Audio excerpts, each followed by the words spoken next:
आदरणीय दर्शकवृन्द नमस्ते। म यहाँ समक्ष आज यो शैक्षिक गतिविधि सम्हालेको एउटा समसामयिक भिडियो लिएर आएको छु। ठाकुरबाबा नगरपालिकामा भए गरेका शैक्षिक गतिविधिहरू मध्येका केही प्रमुख गतिविधिहरू यहाँ समक्ष पेश गर्न गइरहेको छु। शिक्षा विकास तथा समन्वय इकाइ गुलरिया बर्दियाको समन्वयमा प्लान इन्टरनेशनल नेपाल र भेरी वातावरणीय विशेषता समूह बी ग्रुप को आयोजनामा बर्दिया जिल्लाको सदरमुकाम गुलरियामा 2 दिनको एउटा कार्यशाला भइरहेको छ, जुन सिकाइ आदान प्रदान तथा प्रधानाध्यापकहरूको क्षमता विकास कार्यशाला हो। यो कार्यशालामा बर्दिया जिल्लाका 4वटा पालिकाबाट 20 जना शिक्षकहरूको सहभागिता रहेको छ। त्यस्तै गरेर ठाकुरबाबा नगरपालिकाबाट 5 जना शिक्षकहरू हुनुहुन्छ। 5 जना शिक्षकहरूसँगै अन्य पालिका 3वटा पालिकाका शिक्षकहरूको यो समूहगत रूपमा रहेर हामीले समग्र पालिकाले शैक्षिक क्षेत्रको विकासका लागि भए गरेका प्रयासहरू, राम्रा पक्षहरू यहाँ प्रस्तुति गर्ने कार्यक्रम रहेको थियो।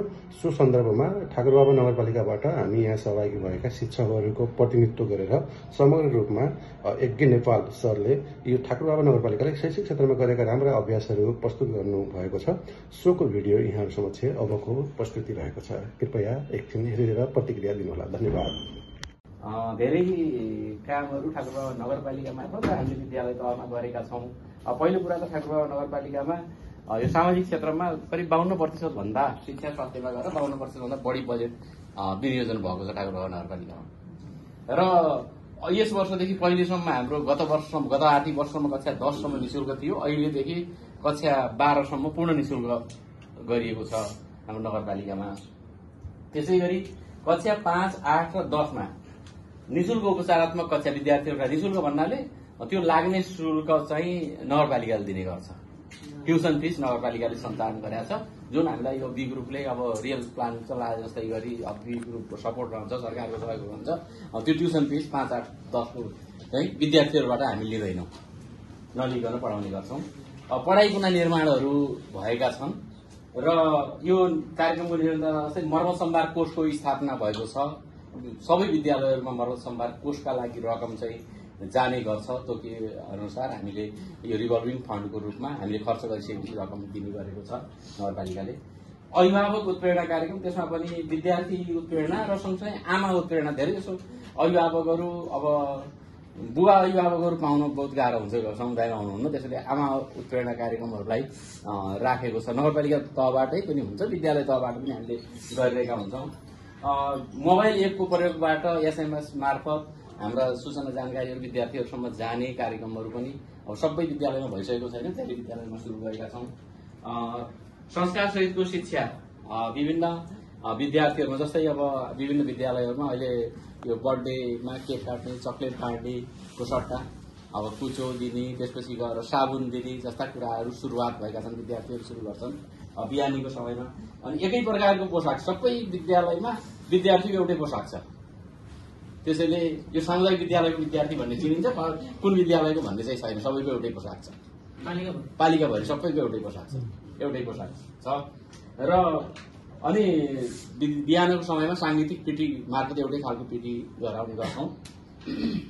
त्यसै गरी अर्को यो सम्भवतः अन्त नभएको कुरा, जस्तो संघीय सरकारले राहत शिक्षकहरूका लागि सामाजिक सुरक्षा कोषमा अस्थायी शिक्षकलाई आबद्ध गर्ने भन्ने बजेटमा नीति तथा कार्यक्रममा ल्याए। बजेट आयो आएन थाहा कति अवस्था छ। तर ठाकुरबाबा नगरपालिकामा बाल विकास शिक्षकहरू, विद्यालय कर्मचारी र नगर शिक्षकलाई अहिले साउनदेखि सामाजिक सुरक्षा कोषमा आबद्ध गरिएको छ। अहिले चाहिँ पैसा यो गएको हाम्रो अहिले असोसम्मको तलब खाँदै गर्दा त्यो पैसा जम्मा गरिसकेका छौँ हामीले। पैसा नगरपालिकाले थपेर दिइसकेको छ, अब त्यसलाई अगाडि बढाउनु बाँकी छ। र बाल विकास विद्यालय कर्मचारीहरूलाई पनि सरकारले माथिल्लो सरकारले तोकेको अनुसारको नगरपालिकाले तलब दिन्छ। अनि माध्यमिक प्रहरुलाई मोटरसाइकल प्रदान गरिएको छ। माध्यमिक 9वटा माध्यमिक विद्यालयका प्रधानाध्यापकलाई मोटरसाइकल व्यवस्था गरिएको छ। र अब यो शिक्षा नियमावलीमा भएको अत्यन्त न्यूनतम प्रह भत्तालाई परिमार्जन गरेर प्राथमिक तह 1-5 को 2000 अनि 6-8 सम्मको 1-8 सम्मको 2500 र माध्यमिकको 3000 बनाइएको छ। यो अहिले साउनदेखि कार्यान्वयनमा आइसकेको छ।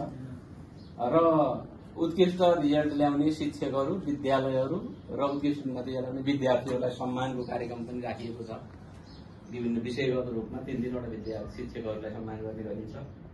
अनि बाल विवाह मुक्त 2वटा घोषणा यही कार्यक्रमको प्रभाव स्वरूप 2वटा वडाहरू बाल विवाह मुक्त वडाको रूपमा घोषणा भइसकेका छन्। अब अरू वडाहरू तयारीमा छन् र वासका दृष्टिकोणले 3वटा विद्यालयहरू 2वटा विद्यालयहरू 3 तारा विद्यालयको रूपमा चाहिँ निर्णय भएका छन् घोषणा। अब यो हाम्रो जेनजी आन्दोलनले गर्दा केही पछाडि सरेको छ, 2टा घोषणा हुन बाँकी छ, निर्णय भइसकेको छ। त्यसै गरी विषयगत शिक्षक भेलाहरू प्रत्येक शुक्रबार आलो पालो गरेर हामी चाहिँ विषयगत शिक्षक भेलाहरू विभिन्न विद्यालयहरूमा पालो पालो गरेर गर्छौं। विद्यार्थी घरभेट कार्यक्रम अघि सरले भने जस्तै विभिन्न विद्यालयहरूका अलिक फरक फरक पनि छन् र केही महिनामा 20 जना विद्यार्थीहरू एउटा शिक्षकलाई भाग बाँडेका छौँ विद्यार्थीको संख्या र शिक्षकको अनुपातमा। र विद्यालय नै उनीहरूलाई भाग पनि बाँडिएको छ। जस्तै हाम्रो विद्यालयमा भन्यो भने विद्यालयभरिका विद्यार्थी शिक्षकको भागमा बाँडिएको छ। जस्तो मेरो भागमा 15 जना ती 25 जना विद्यार्थीहरू बाँडिएको छ। यिनलाई राम्रो बनाउने अथवा सबै ह्यान्डलिङ गर्ने काम मेरो, त्यसैले चाहिँ सबै शिक्षकहरूलाई बाँडिएको छ प्रायः। र अभिभावक सम्मान कार्यक्रम धेरै पटक विद्यालय आउने चासो राख्ने अभिभावकहरूलाई सम्मान गर्ने कार्यक्रमहरू पनि राखेको छ।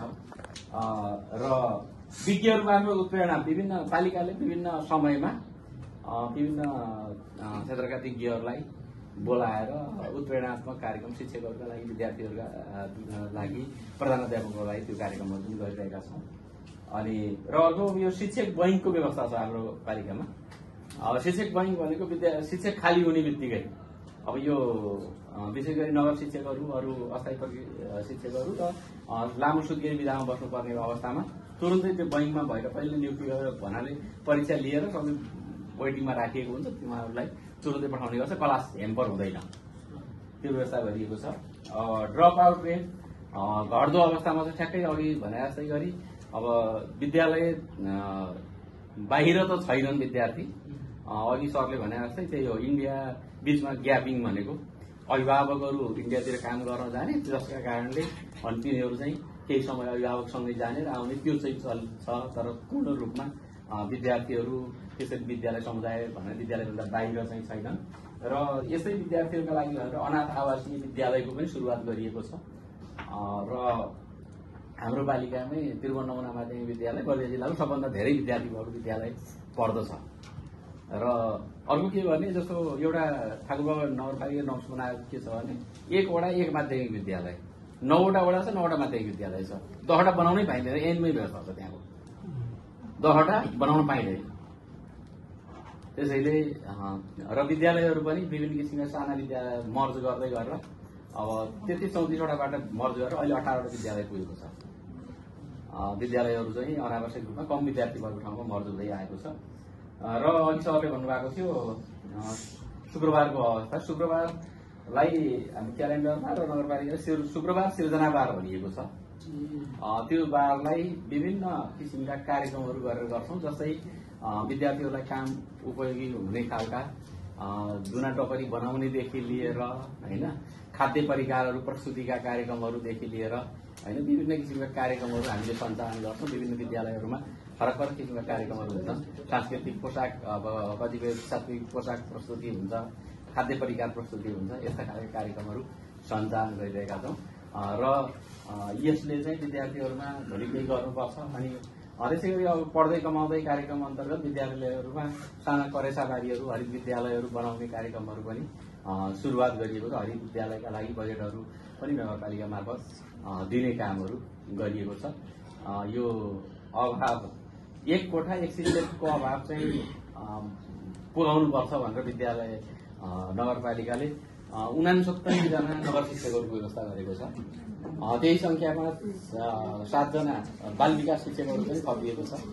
यसरी चाहिँ ठाकुरबाबा नगरपालिकाले गतिविधि सञ्चालन गर्दै आएको जानकारी गराउन चाहन्छु।